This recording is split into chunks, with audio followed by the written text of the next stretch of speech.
Film की शुरुआत होती है एक महिला से जिसका नाम लुई झाई है। वह एक मशहूर वकील है जो अपने हर केस में जीतने के लिए जानी जाती है। एक दिन वह एक व्यक्ति मिस्टर झाओ की मदद करती है। झाओ उसका बहुत आभारी होता है और उसे डिनर पर आमंत्रित करता है। बातचीत के दौरान झाओ यह देखकर थोड़ा हैरान हो जाता है कि लुई इतनी स्मार्ट और खूबसूरत होने के बावजूद अभी तक सिंगल है। यह सवाल लुई के पुराने यादों को छेड़ देता है जिन्हें वह भूलना चाहती है। बाद में जब लुई घर पर टीवी देख रही होती है उसे पता चलता है कि एक प्रसिद्ध कलाकार का निधन हो गया है। उस कलाकार की याद में एक आर्ट गैलरी में प्रदर्शनी लगाई जाती है। टीवी पर कुछ कलाकृतियां देखकर लुई को अपने अतीत की कुछ बातें याद आने लगती हैं, इसलिए वह अगले दिन गैलरी जाने का फैसला करती है। गैलरी में वह कलाकार की पेंटिंग्स और निजी वस्तुएं देख रही होती है। तभी अचानक उसकी नजर अपनी खोई हुई डायरी पर पड़ती है। वह उसे लेने की कोशिश करती है, लेकिन स्टाफ उसे रोक देता है। वे बताते हैं कि प्रदर्शनी की कोई भी वस्तु मालिक की अनुमति के बिना नहीं ली जा सकती। इसलिए लुई को इंतजार करना पड़ता है जब तक गैलरी वाले डायरी के असली मालिक से संपर्क न कर लें। अब कहानी हमें अतीत में ले जाती है। जब लुई छोटी थी, वह अपने पिता को बुलाती है जो उसके लिए एक मेंढक वाला रेनकोट ला रहे होते हैं। वह बहुत खुश होती है, लेकिन अचानक एक दुखद खबर सब कुछ बदल देती है। उसके पिता का एक हादसे में निधन हो जाता है। लुई और उसकी मां लिन पूरी तरह टूट जाते हैं। दर्द और बढ़ जाता है जब उन्हें इंश्योरेंस का पैसा भी नहीं मिलता। मजबूरी में लिन फैसला करती है कि वह अपने पति के बॉस के पास जाकर अपना हक मांगेंगी। जब लेन बॉस से बात कर रही होती है, लुई बाहर बैठी अपने मेंढक वाले स्टिकर को देख रही होती है। तभी एक लड़का डब्ल्यू नान, जो बॉस का बेटा होता है, उसके पास आता है और अपना परिचय देता है। वह उसे खेलने के लिए बुलाता है, लेकिन तभी कुछ शरारती बच्चे वहां परेशानी खड़ी कर देते हैं। लिन तुरंत आकर लुई को वहां से ले जाती है और सख्ती से मना कर देती है कि वह डब्ल्यू नान से दोबारा न मिले। 10 साल बाद लुई अब हाई स्कूल में होती है। वह नोटिस बोर्ड पर अपने ग्रेड्स देखती है और हैरान रह जाती है, क्योंकि एक नया ट्रांसफर छात्र डब्ल्यू नान पहली पोजीशन हासिल कर लेता है। लुई, जो पहले टॉप 10 में होती थी, अब 11वें स्थान पर आ जाती है। उसकी मां उसे डांटती है और उसकी गिरती हुई परफॉर्मेंस पर नाराज होती है। अगले दिन स्कूल में डब्ल्यू नान सभी छात्रों को मोटिवेशनल भाषण देता है। भीड़ में खड़ी लुई उसे ध्यान से देखती है और उसे पहचानने की कोशिश करती है। उसे यकीन नहीं होता कि यह वही बचपन वाला लड़का है। उस दिन के बाद लुई चुपके चुपके डब्ल्यू नान पर नजर रखने लगती है, जबकि वह उसे पहचानता नहीं है। लुई उसकी पढ़ाई की आदतें भी अपनाने लगती हैं, जैसे अंग्रेजी शब्द याद करने का तरीका। एक दिन लुई स्कूल की छत पर जाती है, जहां डब्ल्यू नान अक्सर आता है। वह दीवार पर कुछ अनाम संदेश लिखती है, उम्मीद करते हुए कि वह उन्हें पढ़ेगा। स्कूल में एक अफवाह फैल जाती है कि एक लड़की यान यान और डब्ल्यू नान करीब हैं। लुई के दोस्त कहते हैं कि दोनों एक परफेक्ट कपल हैं, लेकिन लुई अपनी भावनाओं को दबाकर रनिंग प्रैक्टिस पर ध्यान देती है। प्रैक्टिस के दौरान उसकी एक दोस्त गिर जाती है और अपना लकी चार्म खो देती है।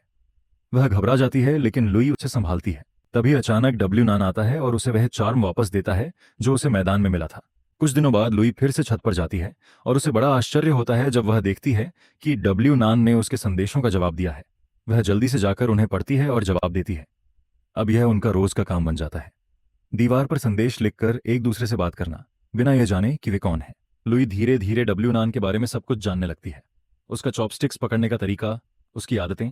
वह हर समय उसके करीब रहने की कोशिश करती है। एक दिन स्कूल में एक परफॉर्मेंस की रिहर्सल होती है। लुई को पौधे का कॉस्ट्यूम मिलता है, डब्ल्यू नान पियानो बजाता है और यान यान मुख्य सिंगर होती है। लुई को जलन महसूस होती है और वह टीचर से सिंगर बदलने के लिए कहती है। टीचर उसे मौका देता है, लेकिन उसकी गायन प्रस्तुति अच्छी नहीं होती और सब उस पर हंसते हैं। आखिर में वह फिर से पौधे के रोल में लौट जाती है और यान यान मुख्य सिंगर बनी रहती है। परफॉर्मेंस के दिन सब स्टेज पर अपनी प्रस्तुति देते हैं। वह स्कूल रैंकिंग में सबसे आखिरी स्थान पर आ जाता है, क्योंकि उसने स्कूल की परीक्षा छोड़ दी थी और यान यान के साथ विदेश चला गया था। वहीं दूसरी तरफ लुई, जो अब स्कूल की टॉप स्टूडेंट बन चुकी थी, सभी छात्रों को एक मोटिवेशनल स्पीच देती है। वह वैसा ही प्रेरणादायक संदेश देती है जैसा कभी डब्ल्यू नान ने दिया था। वह सभी छात्रों को यह समझाती है कि चाहे कितनी भी मुश्किलें और असफलताएं आएं, अपने सपनों को कभी नहीं छोड़ना चाहिए। कुछ समय बाद लुई हाई स्कूल से ग्रेजुएट होकर एक प्रसिद्ध यूनिवर्सिटी में लॉ पढ़ने चली जाती है। एक दिन जब वह अपनी हॉस्टल वापस साइकिल से जा रही होती है, तभी अचानक कुछ अजीब होता है। वह गलती से एक ऐसी सड़क पर चली जाती है जहां डब्ल्यू नान और उसके दोस्त एक फिल्म की शूटिंग कर रहे होते हैं। अचानक एक टमाटर उसकी बाइक के सामने गिरता है, जो उसे लगभग लग ही जाता है। वह तुरंत ब्रेक लगाती है और जब ऊपर देखती है तो सामने डब्ल्यू नान खड़ा होता है, जिसे वह उस जगह पर देखने की बिल्कुल उम्मीद नहीं करती। वह अभी भी इस सब को समझने की कोशिश कर रही होती है। तभी डब्ल्यू नान का दोस्त जिन मिंगरू उसके पास आता है और उसे अपनी फिल्म में काम करने के लिए आमंत्रित करता है। उसने उसकी स्वाभाविक हैरान एक्सप्रेशन देखकर सोचा कि वह अभिनय के लिए परफेक्ट होगी, लेकिन लुई उसका ऑफर विनम्रता से ठुकरा देती है और वहां से चली जाती है। डॉन पर वापस आकर लुई अपनी डायरी में उस दिन की घटनाओं के बारे में लिखती है। वह बताती है कि अचानक डब्ल्यू नान को देखकर उसे खुशी और शर्म दोनों महसूस हुई, एक ऐसा इंसान जिसे वह भूलने की कोशिश कर रही थी। अगले दिन कैंटीन में लंच करते समय लुई की मुलाकात मिंगरू से होती है। वह उसे अपने और डब्ल्यू नान के साथ टेबल पर बैठने के लिए बुलाता है। लुई थोड़ी असहज महसूस करती है, लेकिन फिर भी बैठ जाती है।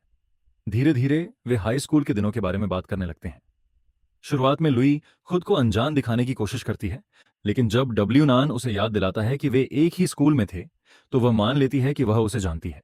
हालांकि वह उसे सिर्फ यान यान के बॉयफ्रेंड के रूप में याद करती है। डब्ल्यू नान बताता है कि उसका और यान यान का ब्रेकअप हो चुका है। यह सुनकर लुई अंदर से खुश हो जाती है। मिंगरू फिर उसे अपनी शॉर्ट फिल्म में काम करने का ऑफर देता है और वह खुशी खुशी हाँ कर देती है, खासकर इसलिए क्योंकि उसे डब्ल्यू नान के साथ मुख्य किरदार निभाने का मौका मिलेगा। कुछ समय बाद जब लुई और डब्ल्यू नान एक ही क्लास में होते हैं, उनके प्रोफेसर उन्हें एक मॉक ट्रायल सीन प्रैक्टिस करने के लिए कहते हैं। लुई प्लेंटिफ की वकील बनती है और डब्ल्यू नान डिफेंस लॉयर का रोल निभाता है। लुई इस रोल में पूरी तरह डूब जाती है, खासकर इसलिए क्योंकि केस उसके पिता के केस से मिलता जुलता होता है। वह अपनी दलीलों से डब्ल्यू नान को भी हैरान कर देती है। डब्ल्यू नान उसकी बुद्धिमानी से प्रभावित होता है। शाम को लुई एक दुकान पर पार्ट टाइम काम कर रही होती है। अचानक डब्ल्यू नान वहां आ जाता है और काफी सारा खाना ऑर्डर करता है, यह सोचकर कि इससे उसे बोनस मिलेगा।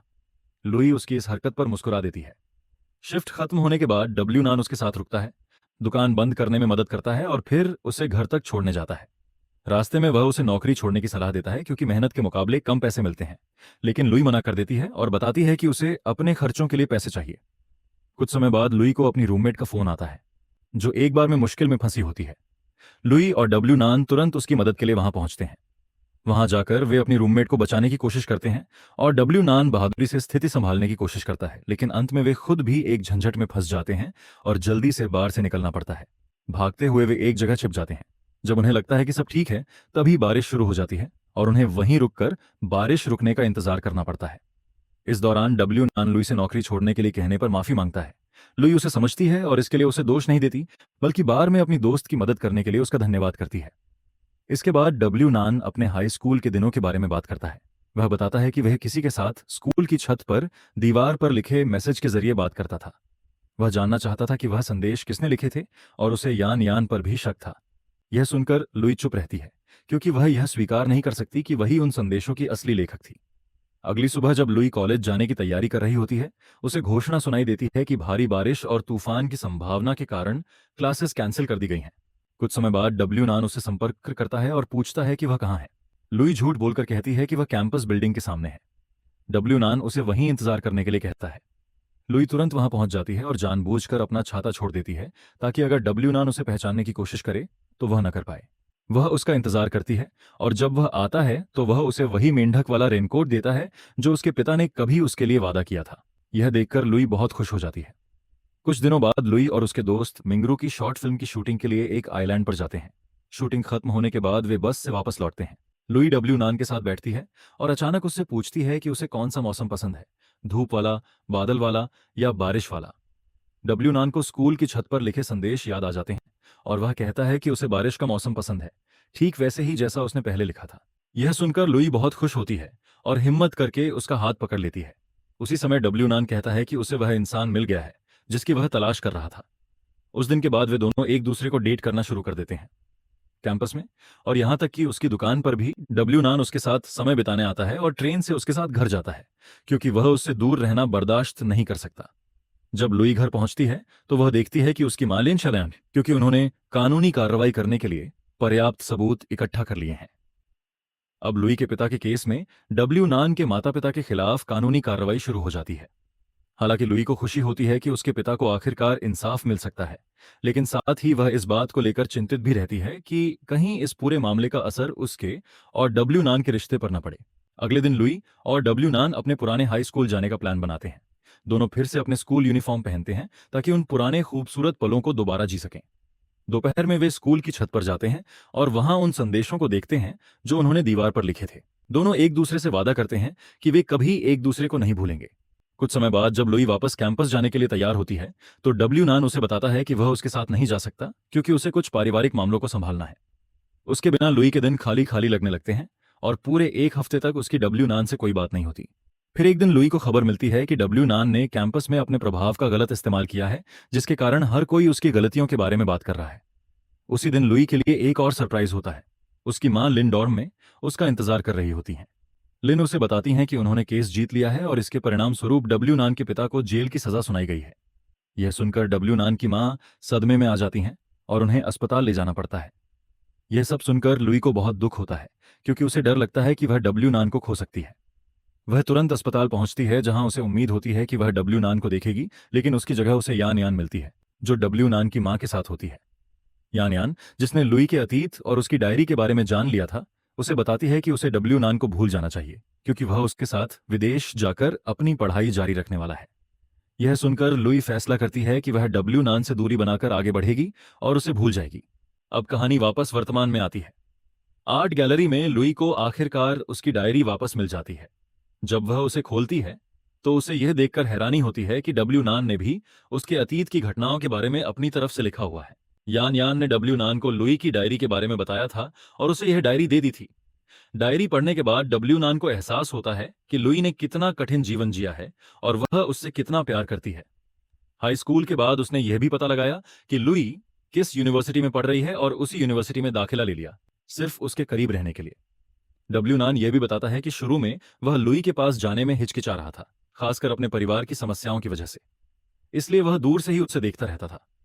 उसके परिवार की परिस्थितियां इतनी गंभीर थीं कि उसे पढ़ाई छोड़कर छोटे मोटे काम करने पड़े ताकि वह अपने घर की मदद कर सके।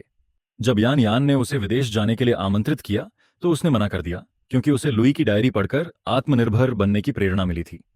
आज भी जब बारिश होती है, डब्ल्यू नान को लुई की याद आती है, जो अब एक सफल वकील बन चुकी है। वह उसे फिर से पाने की उम्मीद रखता है, लेकिन साथ ही उसके सामने आने में थोड़ा संकोच भी महसूस करता है।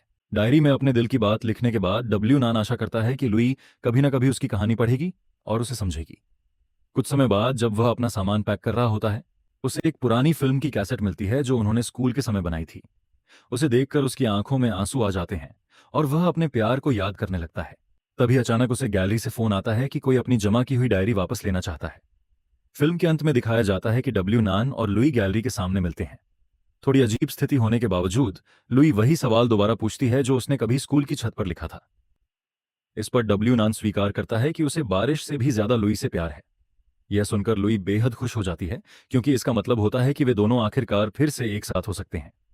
कुल मिलाकर यह कहानी हमें यह सिखाती है कि सच्चा प्यार मुश्किलों को पार कर सकता है और तब और मजबूत बनता है जब दो लोग मिलकर समस्याओं का सामना करते हैं और खुलकर अपनी भावनाएं साझा करते हैं।